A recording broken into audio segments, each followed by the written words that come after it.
दोस्तों नमस्कार। जिस तरीके से बलिया नगर परिषद के तमाम समस्याओं को मैं आप लोगों को अवगत कराने का प्रयास किया और इसके साथ साथ साहेबपुर कमाल विधानसभा क्षेत्र के समस्याओं से भी अवगत कराने की कोशिश की।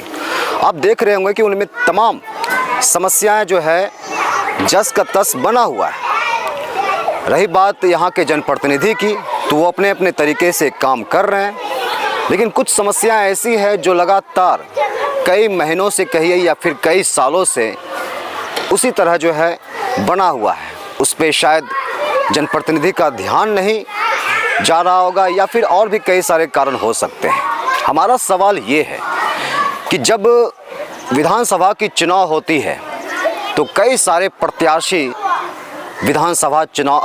विधानसभा के प्रत्याशी बन जाते हैं। लगभग 14 से 15 प्रत्याशी तो आपको विधानसभा में आपको मिल रही होगी जो विधायक पद के चुनाव लड़ रहे होंगे। और इसके साथ साथ जब नगर परिषद की चुनाव होती है यानी नगर निकाय की चुनाव होती है तो उसमें भी आप देख रहे होंगे कि कई सारे प्रत्याशी सामने आते हैं। चेयरमैन हो या उप चेयरमैन पद के साथ साथ आप देखते होंगे कि तमाम वार्ड सदस्य के प्रत्याशी भी होते हैं। हमारा सवाल उनसे है जो प्रत्याशी हार गए हैं। हारने के बाद आप विपक्ष के रूप में कितने कारगर साबित होते हैं, ये बहुत बड़ा सवाल है।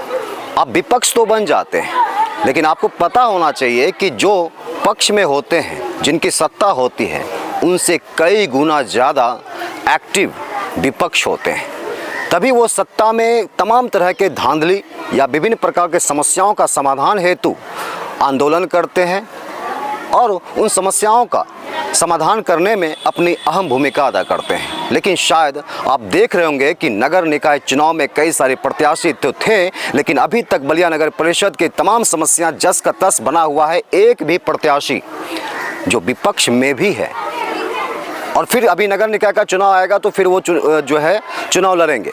लेकिन क्या आपको लगता है कि मीडिया के अलावा या कोई आम जनता के अलावा वो प्रत्याशी अपनी आवाज़ उठा रहे हैं या आंदोलन कर रहे हैं? बलिया नगर परिषद में तमाम देख रहे होंगे कि प्रॉब्लम चल रही है। आप बोर्ड की स्थिति देख रहे होंगे, कचरे की स्थिति देख रहे होंगे, रोड की स्थिति देख रहे होंगे, लेकिन कोई भी प्रत्याशी जो विपक्ष में है, जो हारे हुए प्रत्याशी है, कहाँ आंदोलन कर रहे हैं, कहाँ कुछ बोल रहे हैं? भाई आपको जो अगले बार चुनाव में अगर वो जिताएंगे तो किस आधार पे जिताएंगे?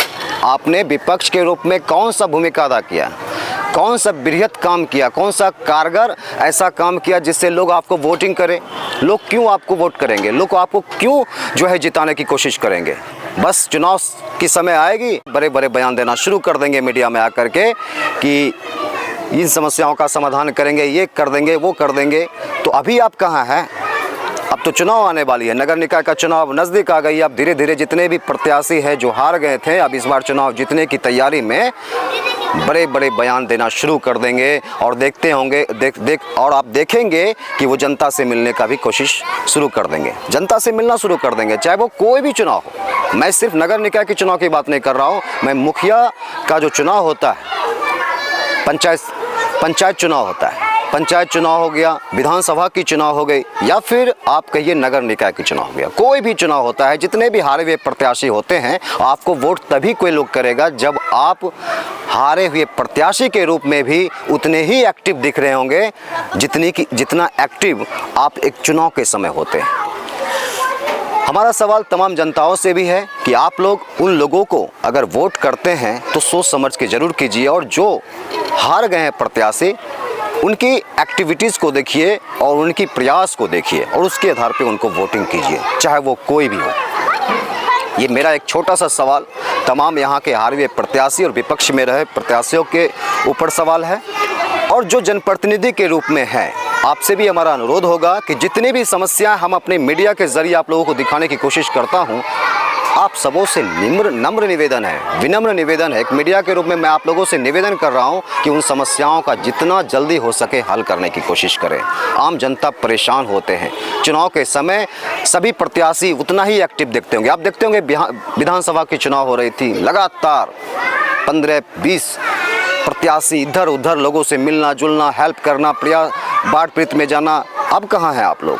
अब तो ख़त्म हो गई है चुनाव खत्म, आप लोग खत्म, यानी कोई भी नहीं दिख रहा है। हालांकि आपकी क्या कुछ रुख है, हमारे कमेंट्स बॉक्स में अपनी राय को रखिए, और जो हम अपनी वक्तव्य को रखें उन वक्तव्यों के प्रति आपकी क्या कुछ सोच है ज़रूर बताइए। बहुत बहुत धन्यवाद आप सभी का। जय हिंद।